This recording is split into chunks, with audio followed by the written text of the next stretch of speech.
Apple a proposé il y a quelques jours de cela la toute première bêta d'iOS 15.4 pour les développeurs et pour le public. Et j'ai pu tester pour vous toutes les nouveautés qui seront apportées prochainement sur votre iPhone. Et une chose est sûre, c'est que cette version est très prometteur et pourrait bien vous changer la vie.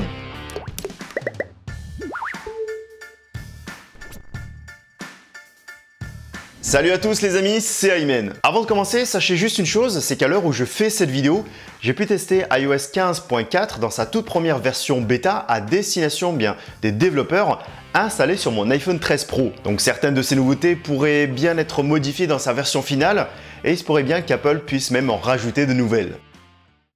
Bon les amis, nous allons pas passer par 4 chemins et nous allons tout de suite commencer par ce qui pourrait être la plus grosse nouveauté de cette version. Votre iPhone sera maintenant capable de vous reconnaître grâce à Face ID et ce même en portant un masque. Apple avait déjà rendu les choses possibles depuis iOS 14.5 mais à la condition d'avoir une Apple Watch. Malheureusement, cette solution n'était pas assez précise et surtout ne garantissait pas une sécurité maximale. Mais sur iOS 15.4, les choses se sont grandement améliorées. Votre iPhone va tout simplement scanner principalement la partie haute de votre visage pour ordonner le déverrouillage de votre iPhone. Une fois la mise à jour installée, soit vous reconfigurez Face ID au redémarrage de votre iPhone, soit dans les réglages. Sachez que vous n'avez pas spécialement besoin d'un masque au moment de le reconfigurer parce que comme je vous l'avais dit avant, pour cette reconfiguration, votre iPhone va scanner vos traits uniques qui composent le contour de vos yeux. Et là, je vais vous donner une information que je n'ai vue presque nulle part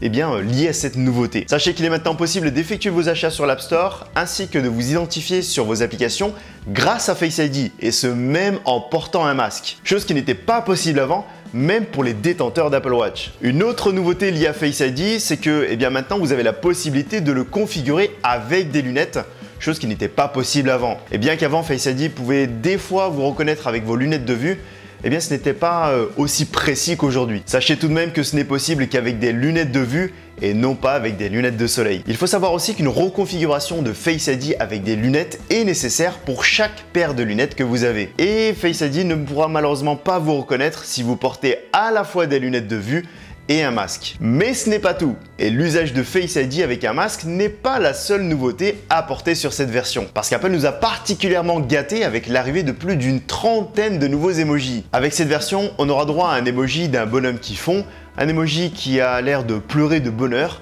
un qui se cache les yeux, un autre invisible, un bonhomme avec une couronne sur la tête et plein d'autres emojis que vous verrez apparaître sur l'écran.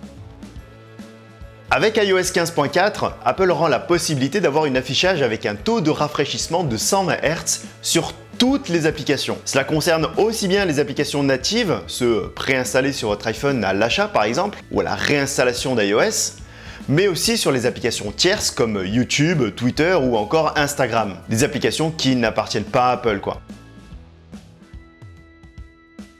Mais vous l'aurez compris, cette nouveauté ne concernera que les iPhones équipés d'un écran ProMotion, soit les iPhone 13 Pro et 13 Pro Max. Si vous êtes l'heureux possesseur d'une PlayStation 5 ou du moins de sa manette, vous le savez sans doute, mais il est possible de l'utiliser pour jouer à vos jeux sur iPhone. C'était déjà possible depuis quelques mois maintenant, mais la petite nouveauté, la petite subtilité apportée sur iOS 15.4 est que l'iPhone prendra en charge maintenant les gâchettes adaptatifs.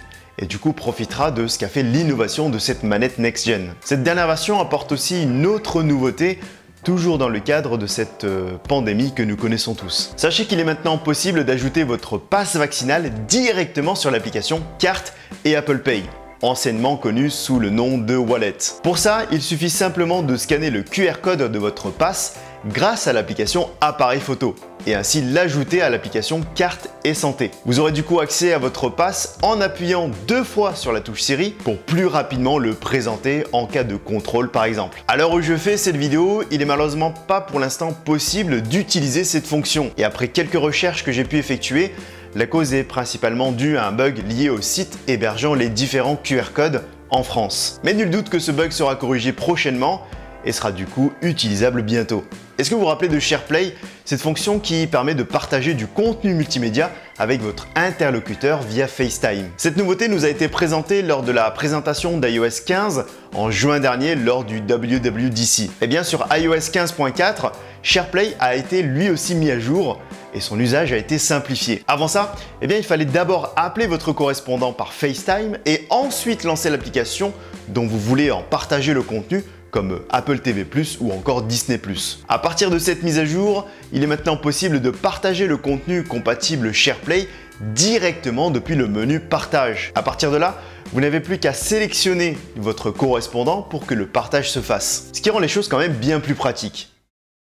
Vous l'aurez constaté, iOS 15.4 apporte énormément de nouveautés dont certaines nous facilitent grandement la vie sur notre iPhone. La reconnaissance faciale avec un masque est une nouveauté que tout le monde attendait, bien qu'elle arrive un petit peu tard. Mais bon, comme on dit, mieux vaut tard que jamais. D'ailleurs, ça me rappelle un des tout premiers tutos que je vous avais proposé sur la chaîne qui permettait justement, grâce à un petit subterfuge, de pouvoir gruger Face ID pour pouvoir quand même l'utiliser avec un masque. Ça rappelle de bons souvenirs. J'espère en tout cas que cette vidéo vous aura plu et si c'est le cas, n'hésitez surtout pas à mettre un petit pouce bleu, ça fait toujours plaisir.